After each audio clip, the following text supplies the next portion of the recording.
slide now. Good morning, Rajvi.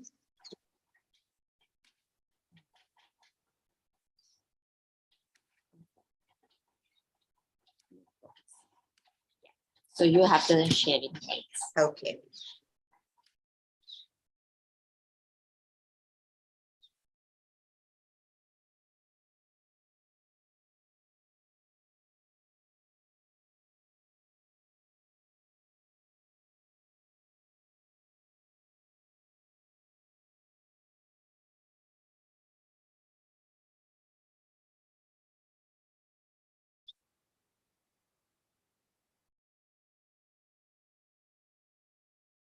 So,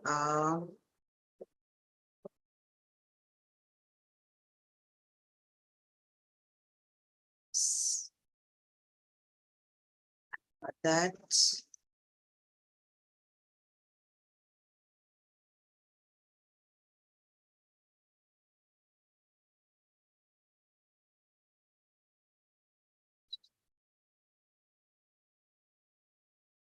Okay.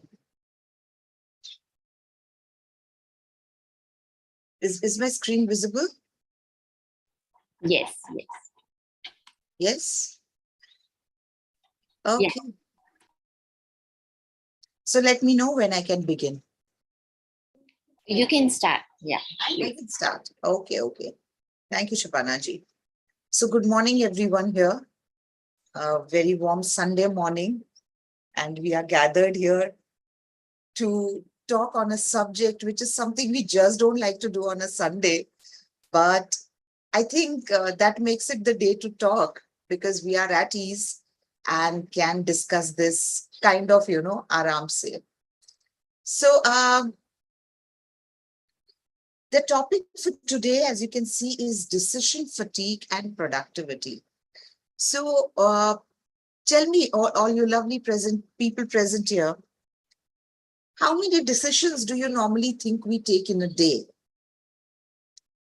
In terms of either number or, the big decisions that you take in a day, what are they? If I can have some responses coming in.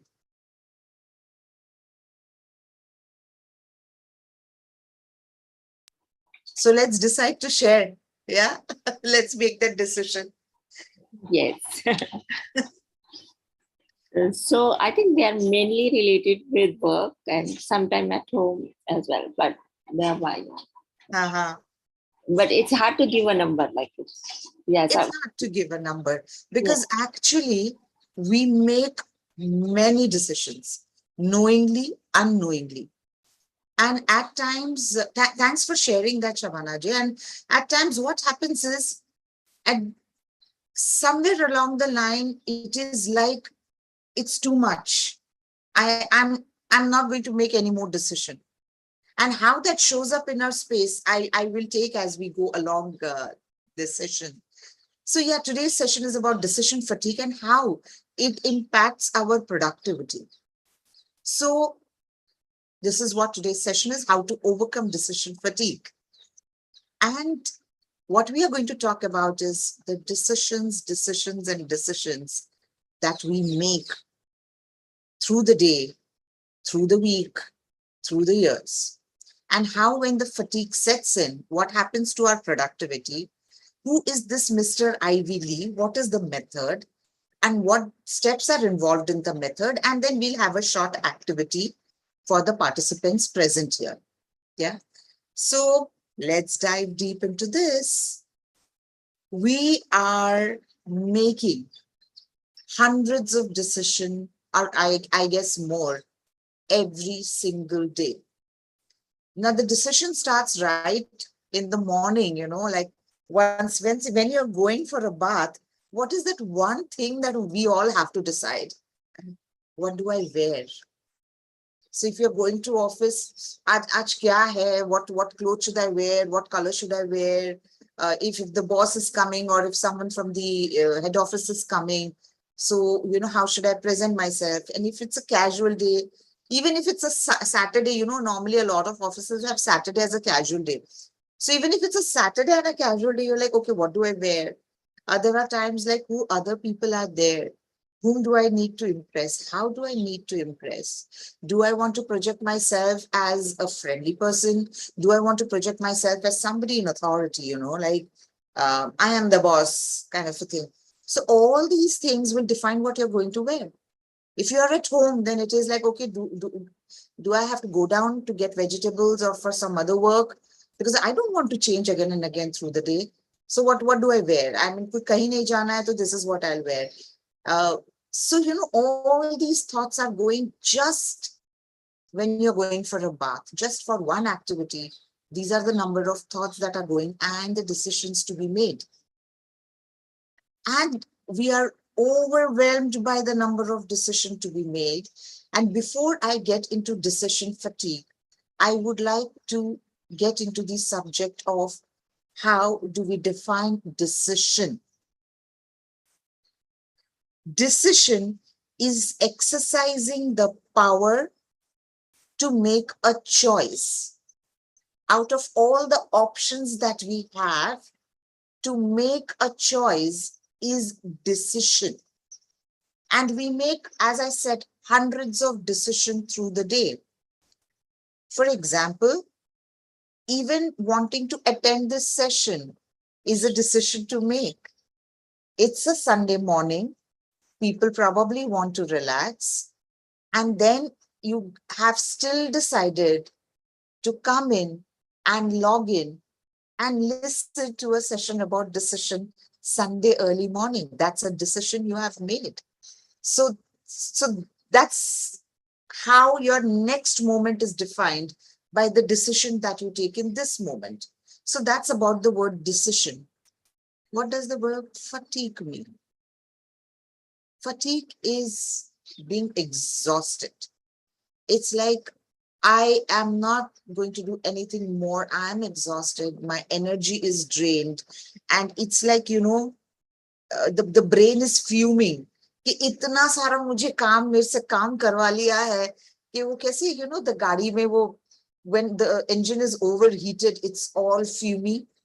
That's how figuratively the brain becomes. It's like, give a stop. Like, बहुत हो गया types. And the best example I can give, do the people here watch Netflix? Yeah? Yes, occasionally. I don't. Occasionally. Okay. We used to have, pehle Doordarshan mein just one channel. For the people born in the 70s and 80s, the people born in 2000 wouldn't even know about that era, so to say. But we used to have only one channel. And whenever we wanted to watch TV, it was simple. You switch on the TV and you watch whatever is coming. Slowly we had Metro. So then it was a decision, mein Metro dekhu ya Doordarshan dekhu. And then the advent of satellite TV came, the Star TV came, the Zee TV came, and we had so many shows. When there were so many shows, then, it was a decision कि मैं show कब देखूं, मैं शाम को देखूं, मैं सुबह दोपहर को देखूं because I'm busy and all of that. So those were still smaller decisions to make. Today, when you switch on Netflix, I can talk from my personal experience and from so many people that I speak to, that Netflix on kiya, and then it's like, what do I watch? So you're like, okay, let me check this genre. You'll go in comedy, you'll see kya dekhu, you'll go in thriller, kya dekhu. And more often than not, you spend 30-40 minutes in just, trying to decide which show to watch. And there are times it's like, abhi jaane do, like, kuch bhi rakh do. If nothing else, just put on some news channel. We end up spending 30-40 minutes is just trying to decide what to watch. That's one of the example of decision fatigue. Another fantastic example of decision fatigue is, like, you are घर पे, it's like आज bore हो रहा है खाना बनाने को, the lady of the house may say. So the other members would say, okay, let's order. So you open Zomato, Swiggy in your mobile and you start searching. अरे ये खाओगे क्या छोले भटूरे? Like नहीं नहीं मेरे को पंजाबी नहीं खाना है. Okay, Will you have this Chinese? And no, no, no, I don't want.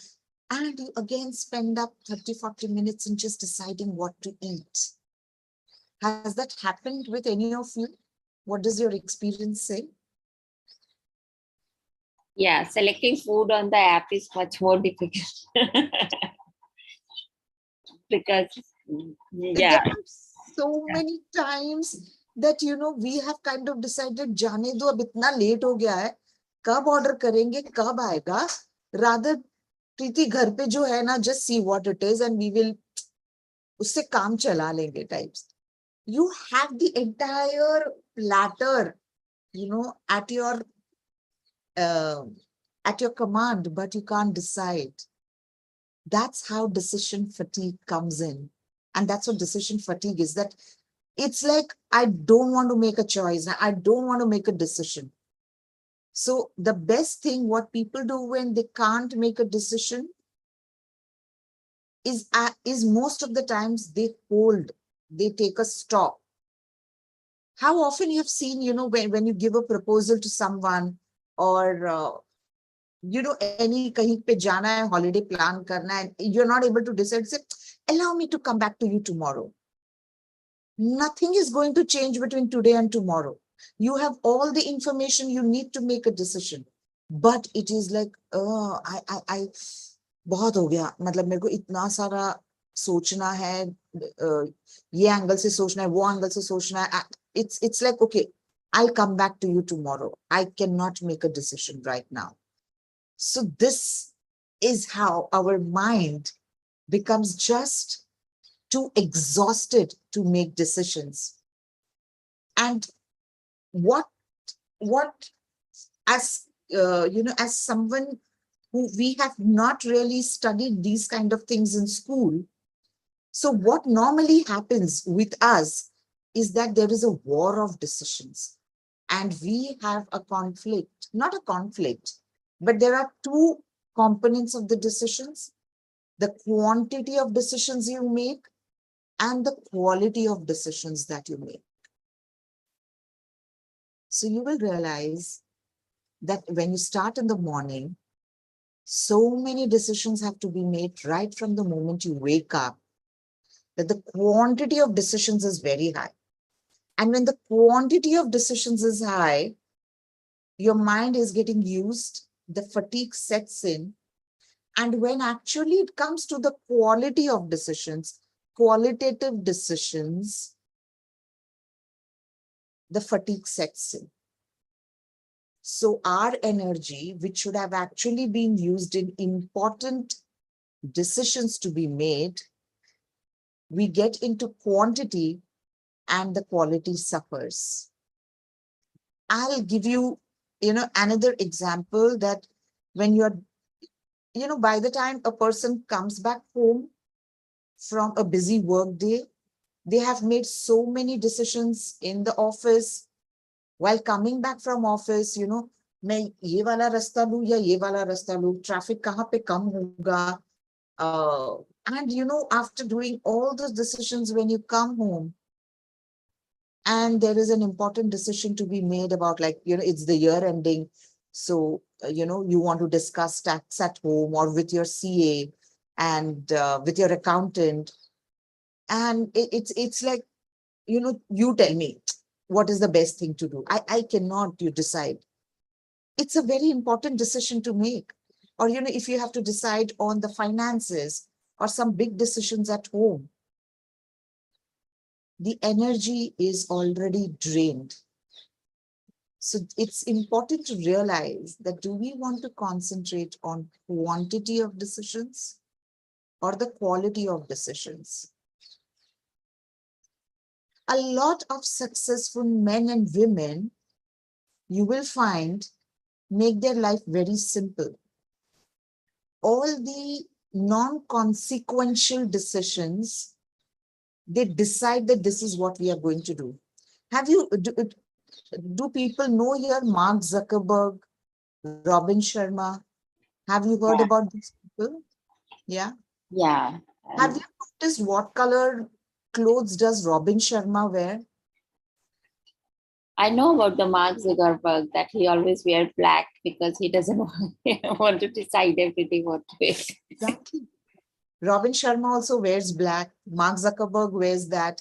Even Steve Jobs, they would have a simple funda. Okay, this is the kind of clothes I'll wear. And their entire wardrobe is just filled with those colors. So that in the morning, when they're setting out on a day, they want their day to be productive and they don't want to waste time in deciding that what am I going to wear. So they keep their life simple. And these are the people, when they make decisions, for example, Mark Zuckerberg, when he makes a decision that this is what I'm going to do in Facebook, it is impacting lakhs of life. So their decisions are huge. So they want to save their energy to make those huge decisions in a more better way, productive way, in a way that the company gets growth out of it, rather than it being, okay decision and it really doesn't impact the company. So they conserve their energy. So they bring the quantity of decisions down so that they are able to concentrate on the quality of decisions. Some example that I can also give is in our day-to-day life. Have you seen in schools, children have to wear a uniform? So when they're getting ready, they just open the cupboard, they pick up the uniform, they get dressed and they go. Now comes a day when the school says that it's a casual day, you can wear anything you want. And you've seen how the day before the kids are planning, deciding, oh, I will wear this, but this is short.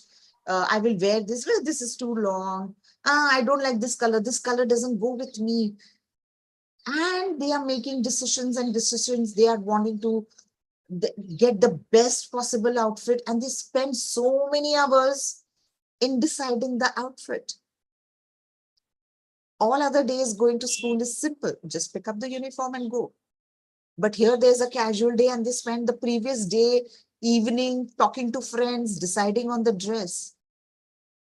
So when you're making lesser decisions, inconsequential decisions, I wouldn't say lesser decisions, but when you are making the inconsequential decisions on an autopilot, like you already have a rule that this is how I'm going to do it, you have more energy for the important decisions to be made.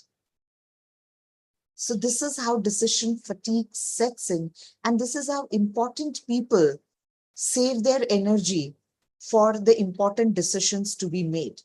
So as common people, I would really recommend every one of you present here and watching this on YouTube or the other channels that make a distinction of casual decisions, of inconsequential decisions versus decisions that change my life, that shift my life, that impacts my productivity.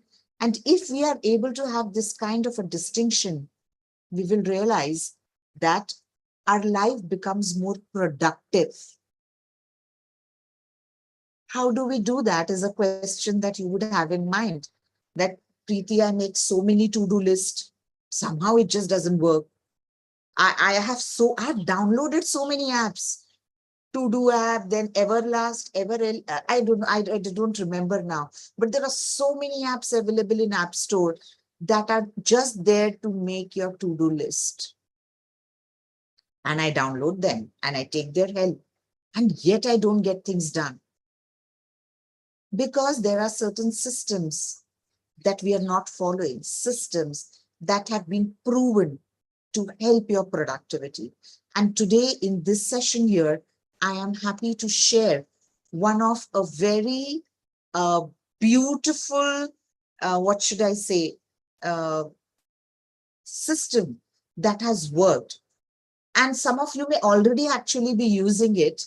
So you would know today the history behind it and why it works and how it works.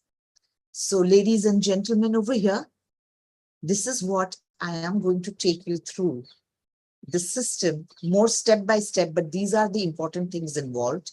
That how do we prioritize? How do we work through a list?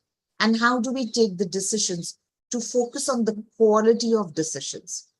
And before I get into that, I will share a small story about how this, who came up with this system.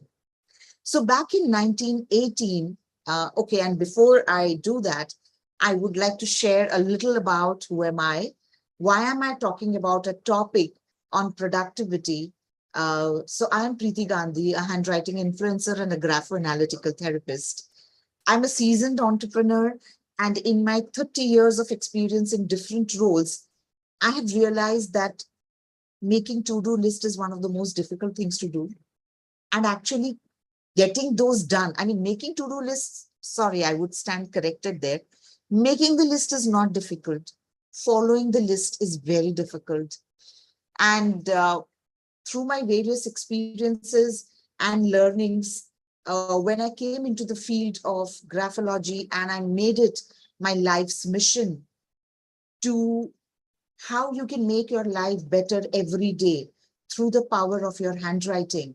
And that's when soul writing was born. And I work with your subconscious mind in decoding and encoding different kind of programs in your brain through the power of handwriting. And today, when I am going to talk about decision making, handwriting is also a part of it. So going back to the gentleman who brought in, who encouraged, so back in 1918, Charles M. Schwab, who was that time the richest man, one of the richest man in America. He was the largest, his company was the largest shipbuilder and the second largest steel producer. Now he was realizing that he has so many people working for him, but he was not really happy with their productivity. He felt that the number of people I have and the amount of work that I'm getting done is somehow not really matching. So he called in a lot of people, psychiatrists, psychologists, peak performance people, the management people. And he said, I want a system for my people so that their productivity improves. And there were many known people and, people with high degrees who tried to give a system that how we can make, improve the productivity of your people. He heard a lot of them. And there was one gentleman who, came up, known as Mr. Ivy Lee. He came up with a system, and Mr. Schwab somehow felt that this makes sense. Why? Because it is simple. And he took Ivy's help to execute that system in his organization. And you know what happened? He executed the system, and 3 months later, when he was sitting to see how the productivity of my company has improved, he was stunned by the results. He called Mr. Ivy Lee to his office. And can you imagine what did he do? Any guesses what he did?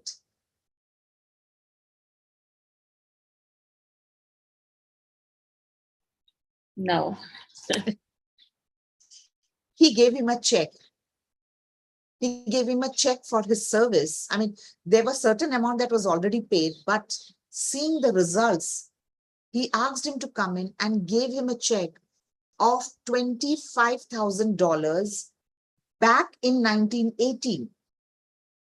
If you count that amount as per today's equivalent, it would be 5,41,000 approx in today's dollar value.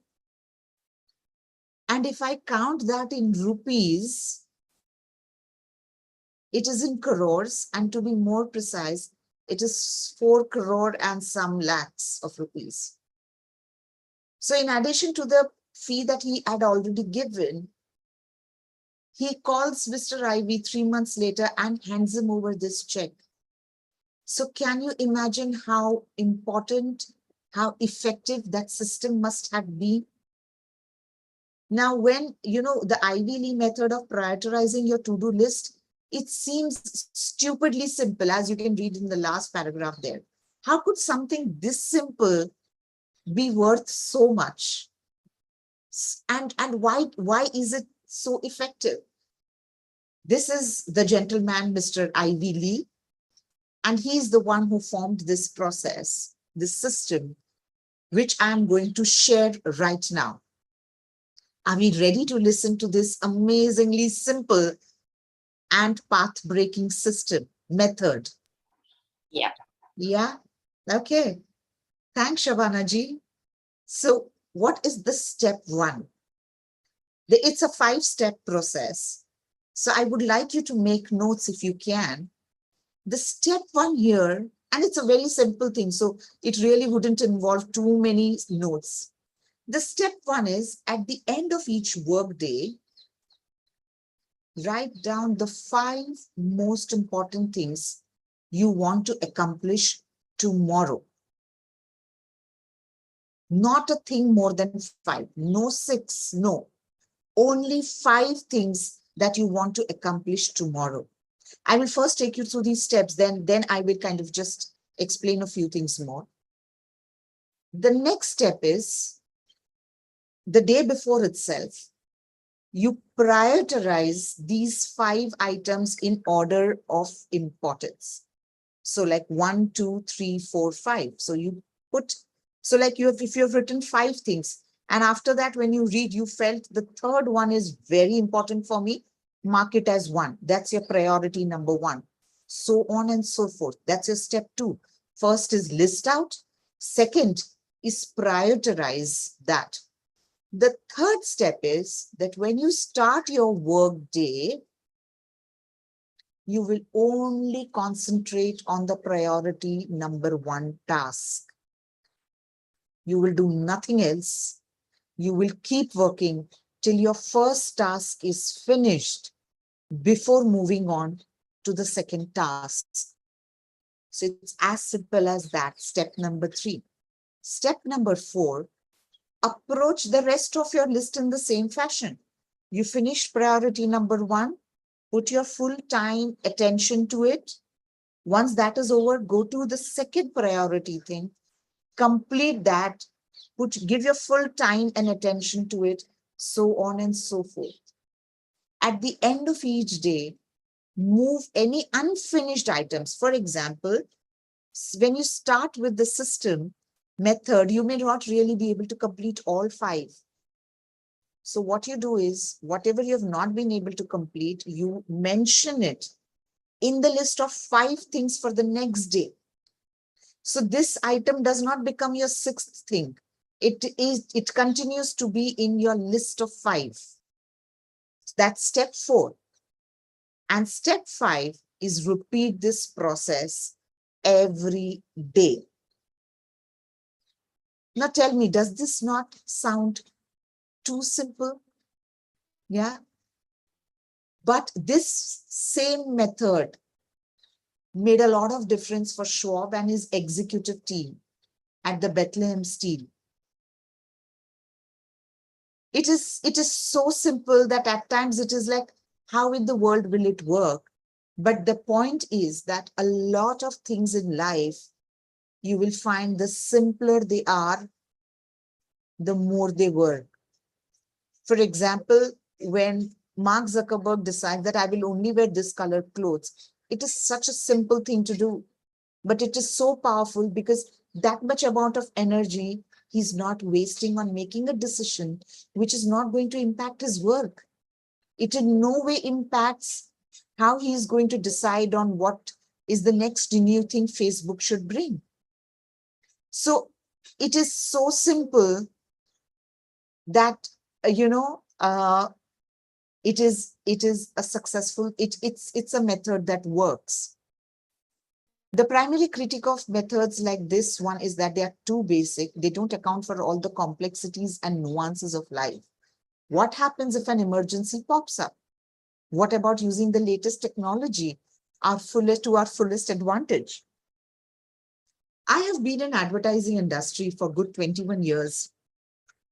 And I can tell you one thing from experience, that when we gave solutions to our clients, most of the times they would say that you make it sound so simple, doable. But when we go to bigger agencies, they show us the data. They, there is so much of information, and they make it sound so difficult, so complex, that we feel that, Arey, without this agency, our work will never get done. And at the end of the day, their solution is very much similar to the solution we had given. This is my experience with two big time clients. So what the approach that is at time taken by big organization, not just agencies, but generally the bigger organization, is make the problems look so complex that people have to depend on you. But complexity is often a weakness because it actually makes it harder to bring things back on track. So yes, emergencies, unexpected things will come up, and you do not ignore them. But once you have attended to that, you come back on track. And using such simple methods, actually, you do not have to think that, okay, after I'm done with the emergency, what do I do? You know what is waiting there in your to-do list. So you do not have to again go through the grind of thinking, ke, Arey, mujhe ye karna hai, kya, wo karna hai, kya? No, you just come back to your, to your list and get going. Another reason why it really works is because it forces you to make the tough decisions right at the start. The day before, you have already decided what are the things to do, and that is why the decisions have already been made. So that overwhelm part goes away. And because I'm saying that, and because Mr. Lee says that only take 5 things, so the other unwanted things you have already filtered out. So those decisions are already done. The important things are only 5 for me. It removes the friction of starting. The biggest hurdle to finishing any task is to begin it. Getting off the couch, it's tough at times. Getting to wake up in the morning and go for your gym or go out for a walk is difficult at times. The starting is difficult, but once you have begun, it's simple. And that's how our mind works. Our mind loves simplicity.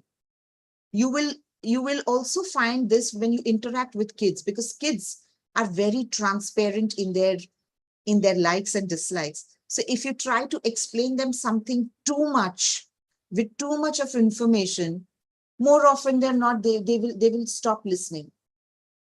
Or else they will say, no, itna sara main nahi kar sakta. But you explain them in a simple way, and they will do it. Who is the favorite teacher for kids? Someone who makes learning simple. When it is simple, kids remember. So that is why when it is simple, it is more doable. And when you already the things are set, you can start in a better way. The starting point happens faster. So the Lee's method, it forces you to decide on your first task the night before you go to work. It's simple and it works. In beginning, getting started is just as important as succeeding at all. It requires you to do a single task at a time. A lot of time we feel that when we multitask, we are smart, that when we multitask, we are more productive. When we multitask, we are more efficient.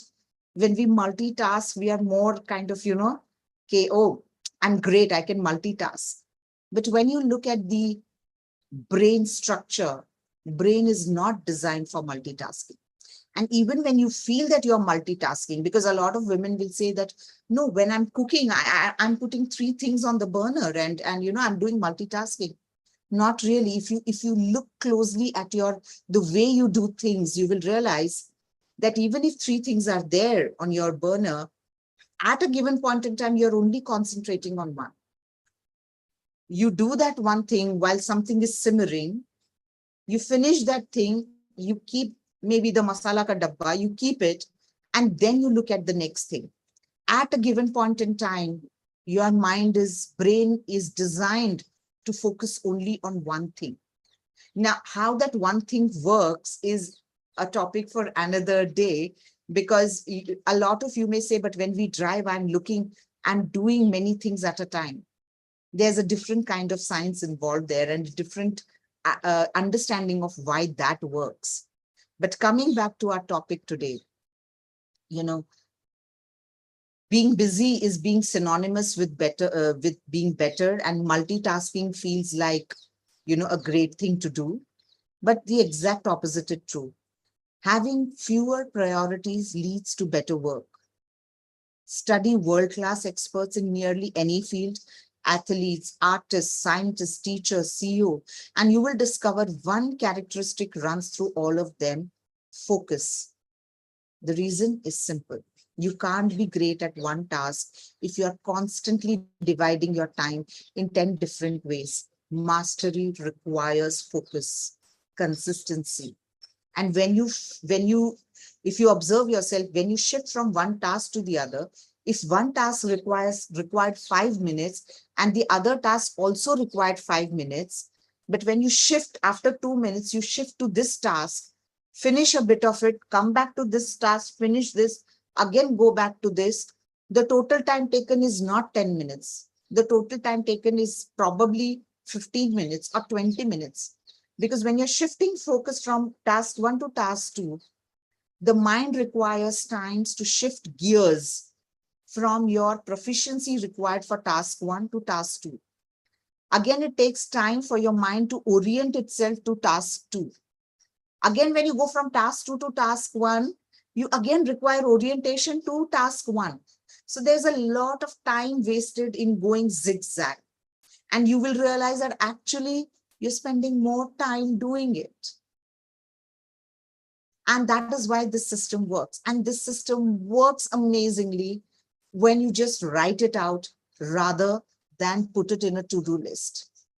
Because a to-do list is forgotten because your entire brain is not involved. But when you write, a big part of your brain is involved. I don't know, in one of my previous session, I think I had even shared that how much of your brain is involved when you're writing vis-a-vis the amount of brain involved when you're reading or any other task. You would realize even as kids, that when you studied something and you went and made notes, bullet points, somehow it is always there in your mind because you've written it. You have engaged your mind body in making those notes. So when you are writing it with your own hands on a piece of paper, there are many advantages. One is the piece of paper is there. Wherein it is on a digital media, it goes away because when you open another window, that window is gone.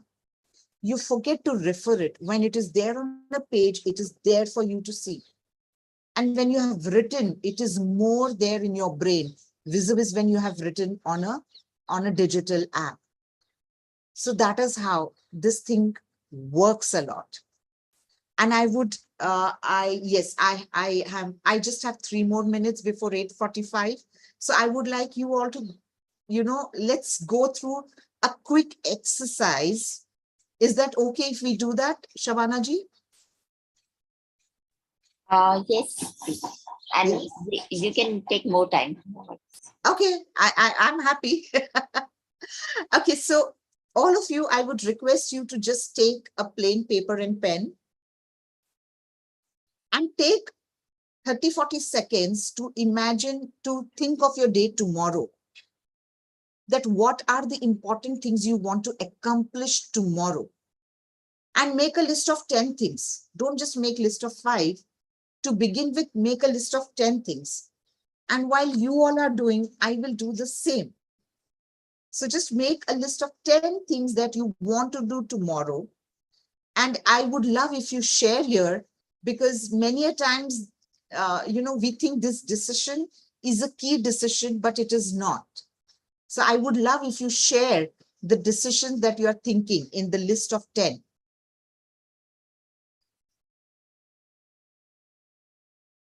So list of 5 or 10? 5. First, make 10. Okay.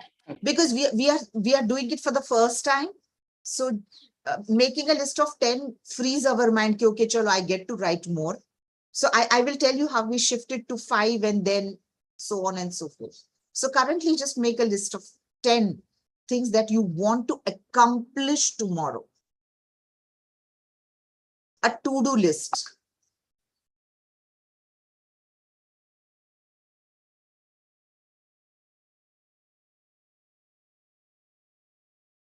So because there are some things some people may be hesitant to share. So I will just give few pointers here, what to include in the list and what not to include. For example, going to office. Do you think is that a task in the to-do list? Preparing, going to office, is that a task? Would you count it as a task in tomorrow's list? No. And why you wouldn't count that, Shavanaji? Because of course that is natural. We will go there, but what is more important is what we are going to do. Absolutely, absolutely. Going to office is a part of your routine. Like I will not put in my to-do list that I'm going to brush my teeth. That's a part of routine. Secondly, brushing the teeth doesn't shift anything for me. It's just something that you do to maintain yourself. Going to office is something you have to do. I mean, it's not a to-do list. If you're just normally reading a book, that is not a part of to-do list. But yes, you have a workshop tomorrow. Yeah, you have a presentation tomorrow. And to get more information or more material for that presentation, and you read something today, or if you have a presentation on Tuesday and you're reading something related to that so that your presentation is better, then that is a part of to-do list. But if you have thought that, no, I should inculcate the habit of reading, then that is not a part of your to-do list. Because reading a book in general does not bring a shift in your work day. So that doesn't become a part of your to-do list. So when you have listed 10 things, just let me know.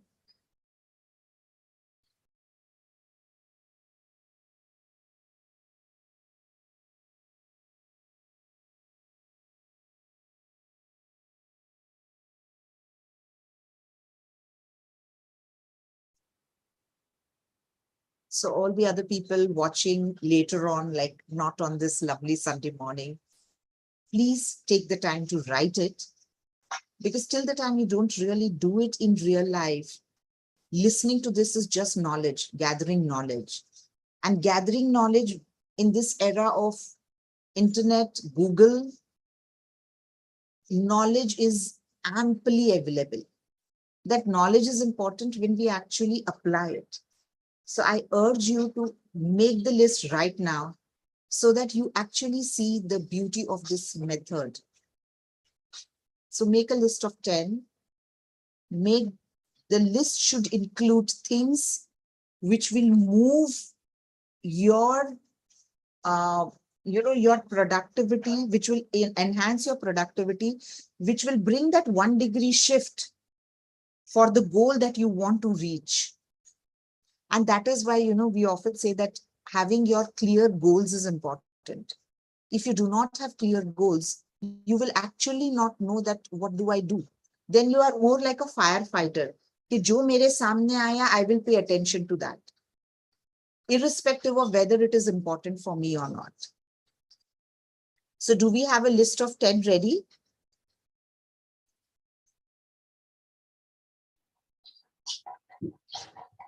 Yes. Yes. Now, what I would like each one of you to do is mark the 5 that are crucial, that will move the needle for you at least 1 degree. So just mark those 5 things.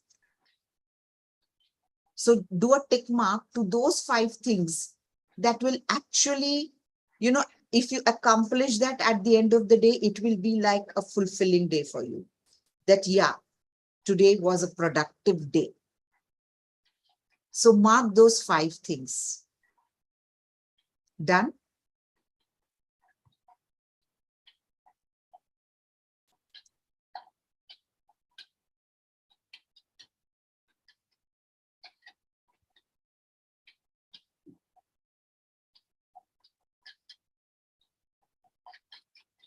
Yeah. Yeah, great. Thank you, Shabanaji. Once you have marked those 5, so now we have the list of 5 as per the Ivy Lee method. Now what I want you to do is look at that list closely and now give them numbers. Priority number 1, priority number 2, priority number 3, priority number 4, and priority number 5. And how do we give priority? Obviously, the thing that will give me the maximum benefit, thing that will make my day worthwhile is what is priority number 1. And once that is done, let me know.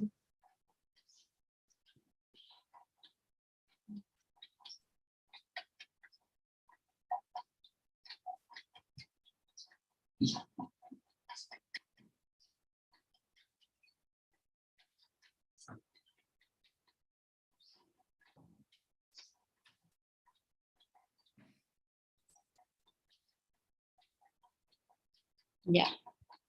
Yeah.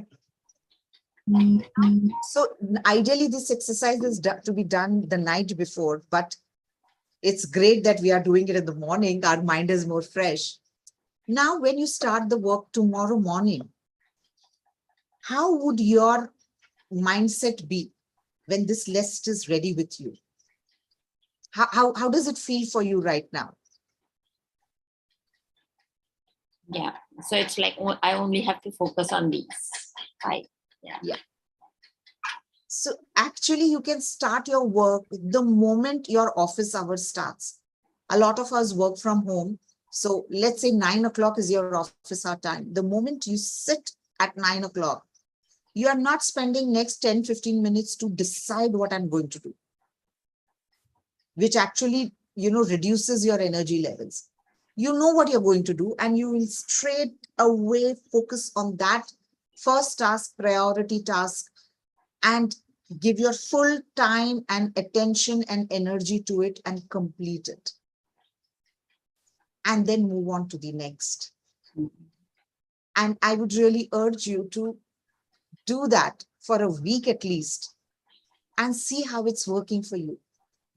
You may have to tweak the system as per your, the way your day is, the way your scheduled shifts changes, how much travel is involved in your work, how much of emergency things crop up in your work.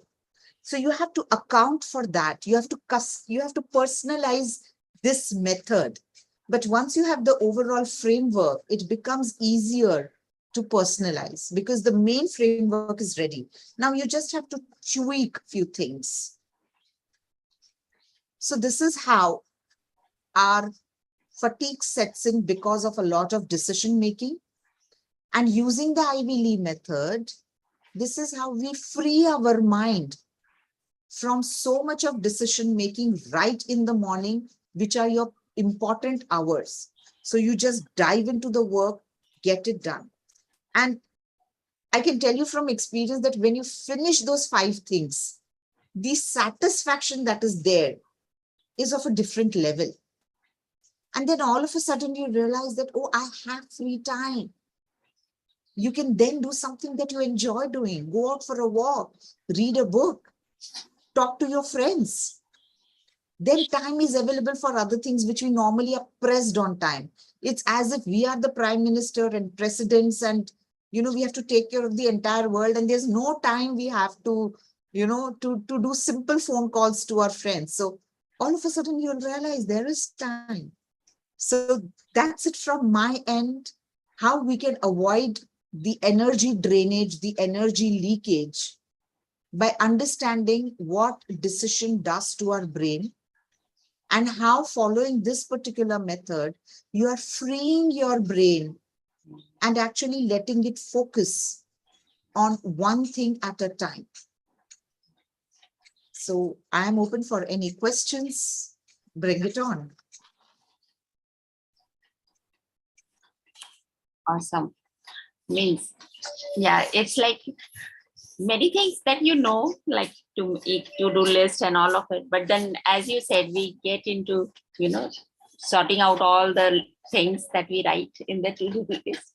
But this is really effective, like to first mark them important and how to do it. And it is so simple, you wonder ki, matlab ye kaam karega kya, Yes. It is so simple. I remember Shabana ji, I think around 4 years back, no, not 4 years. That was, I'm missing the COVID years. So before that, so I think 6 years back, I had this thing of, let me use the digital to-do list. I must have downloaded around 6 apps that I will, check them, and whichever is the best I will use. So I figured out 2 were really good. And I would spend at least 30 minutes in organizing that to-do list. Ki, "Arey, kal ka ye kaam baki," and I would easily have 10, 15 things on the list.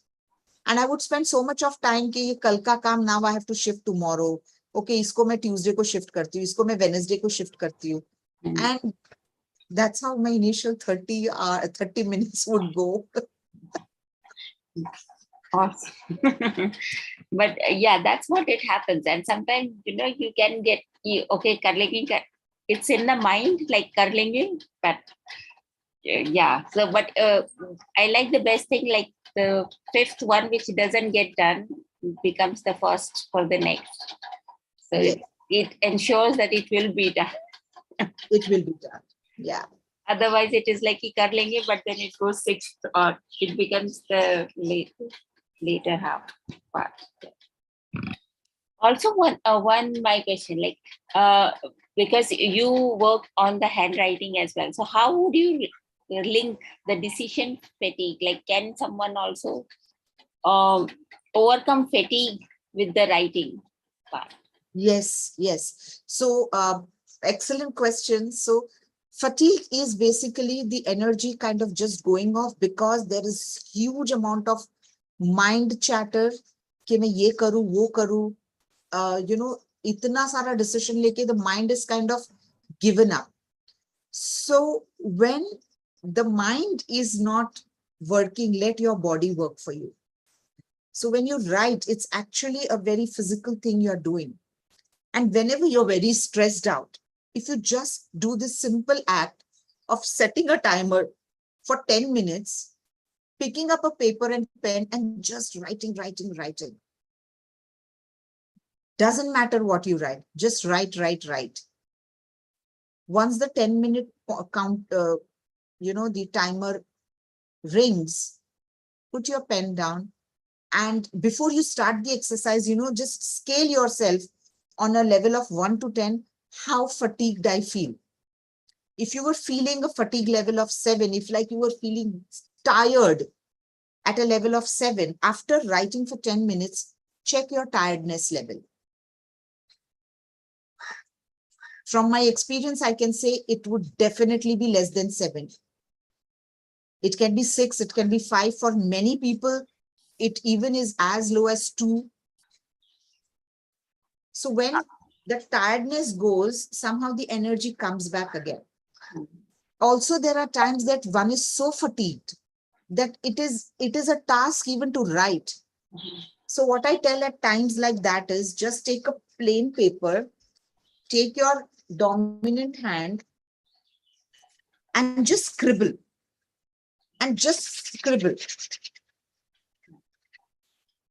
No writing, just scribbling. Okay. So scribble for some time, like, jo bhi tiredness, and just scribble.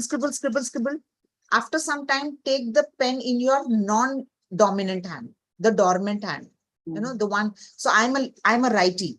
So first I scribble with right, then I take the pen on in left hand and then I scribble. I scribble for some time.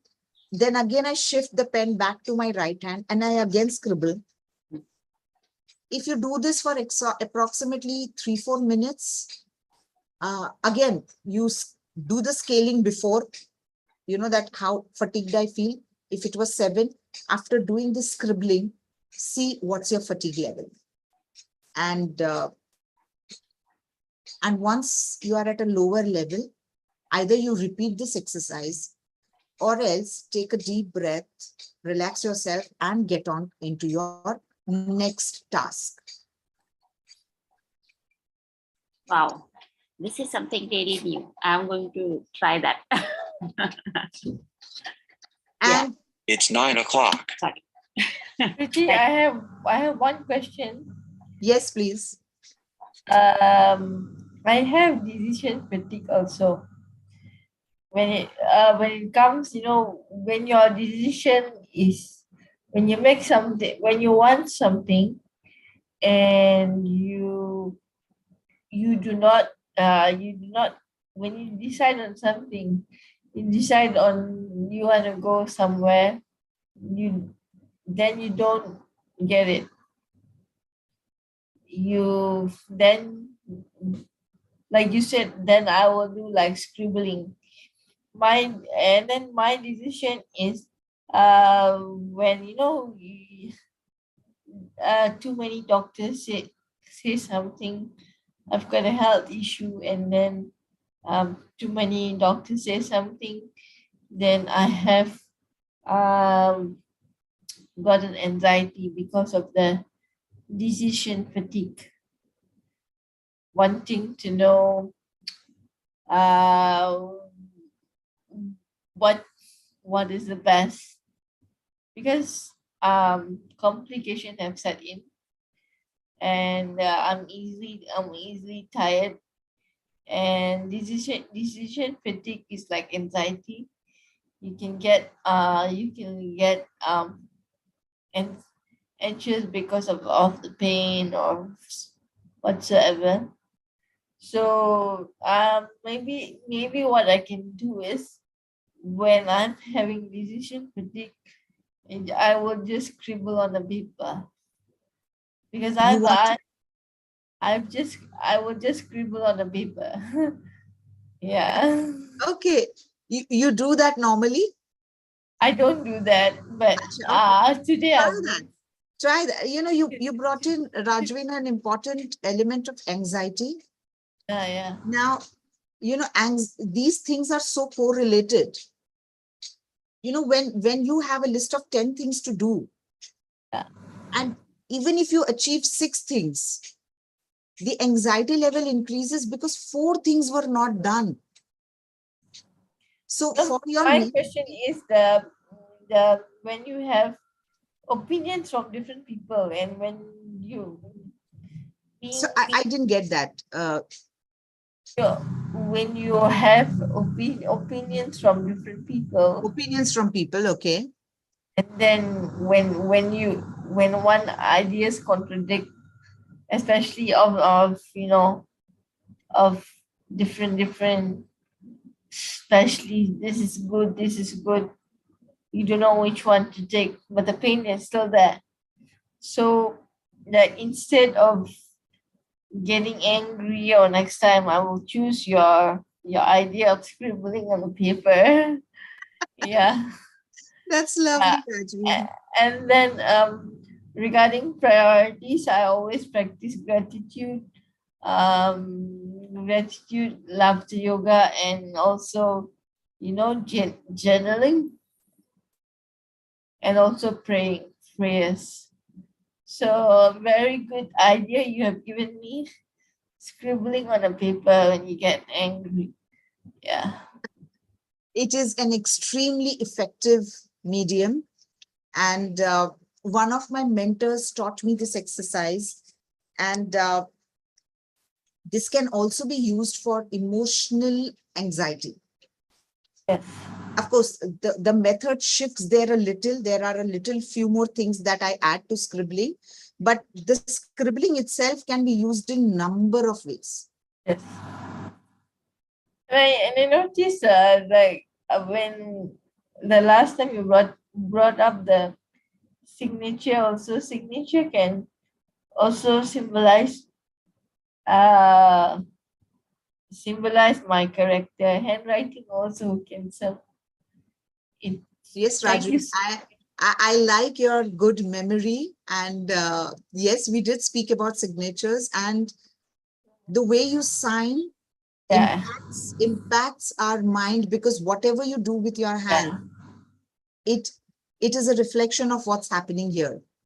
So even scribbling, it's interesting. When you're very, very anxious, your scribbling will also look different compared to when you are less anxious. It's like And a it's it's like funny. a nah, it's like a art therapy, nah. Yes, yes, absolutely. Scribbling is a art Art therapy also. therapy. Yeah. When you don't have to be good at art. It's the one good thing that I learned is scribbling. Thank you so much. I will Thank you, Raju. update you when we have the next session. Thank you. Sure. Thank Thanks, you. Raju. Thank Thanks you, for your Shabaja. interest. Thank you, Shabaja ji. Yeah, thank you so much, Rajan, and thank you so much, Preeti. And this also I remember. Sometimes when we are naturally bored, we sometimes scribble, but more in the form of drawing. But we don't know it has that kind of effect also. But now you are saying we have to do like the real scribbling, so we'll try that as well. In fact, in the upcoming workshop that we have planned, Yes. I would also be sharing that when you are free and you don't have anything else to do, instead of scribbling or doodling, what can you do? Okay. Awesome. Great. So thank you. Thank you so much, Preeti. And I'll also share the detail of the workshop with everyone on the group. Yes. Okay, Yeah. fine. Thank you. Thank you. Have a good, lovely Sunday to all of you. Yes. And to you too. And yeah.